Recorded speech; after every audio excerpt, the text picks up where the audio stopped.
জানতে পারবেন সিটিজের ট্যাবলেটটি কী কাজ করে, কিভাবে সেবন করতে হয়, কতদিন সেবন করতে হয়, দাম কত, কোন কোম্পানির ওষুধটি, সেবনে কোনো পার্শ্ব প্রতিক্রিয়া দেখা দেয় কিনা, সিটিজের ট্যাবলেট সেবনে কি সতর্কতা মেনে চলতে হবে, সমস্ত বিষয় জানতে পারবেন সহজ বাংলায়।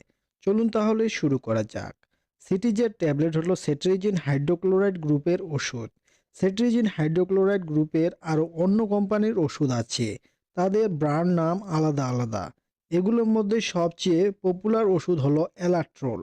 সিটিজের ট্যাবলেটের প্রস্তুত ও বাজারজাতকারক কোম্পানি হলো ডেল্টা ফার্মাসিউটিক্যালস লিমিটেড।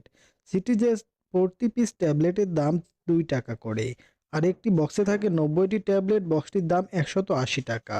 এখন জানুন কোন সমস্যা, রোগে বা উপসর্গে নির্দেশিত এই সিটিজের ট্যাবলেট।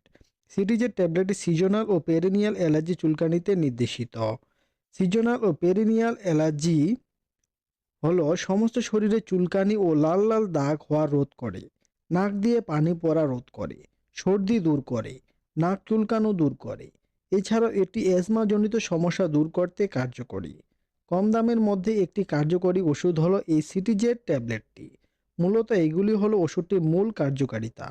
এতক্ষণ জানলেন কার্যকারিতা, এখন জানুন কিভাবে সেবন করতে হয় ও কতদিন সেবন করতে হয় সিটিজের ট্যাবলেটটি। সিটিজের ট্যাবলেটটি সাধারণত রাতে একটি করে সেবন করতে হয়, তবে যে কোনো ওষুধ সেবনের পূর্বে একজন চিকিৎসকের পরামর্শ নেওয়া উচিত। সিটিজের ট্যাবলেটটির সম্পূর্ণ ডোজ হলো 15 দিন বা রোগীর অবস্থা অনুযায়ী ডোজ কম বেশি করা হয়ে থাকে। ওষুধটি সেবনে কিছু ব্যক্তিবিশেষে কিছু কিছু পার্শ্ব প্রতিক্রিয়া দেখা দেয়, তবে তা খুব কম পরিমাণে, যেমন তন্দ্রাভাব, ঝিমুনি ভাব দেখা যেতে পারে।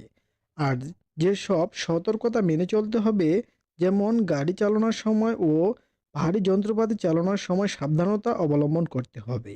আজকের ভিডিওটি এই পর্যন্ত। দেখা হবে আবার নতুন কোনো ভিডিওতে। ততক্ষণ ভালো থাকুন, সুস্থ থাকুন। ধন্যবাদ।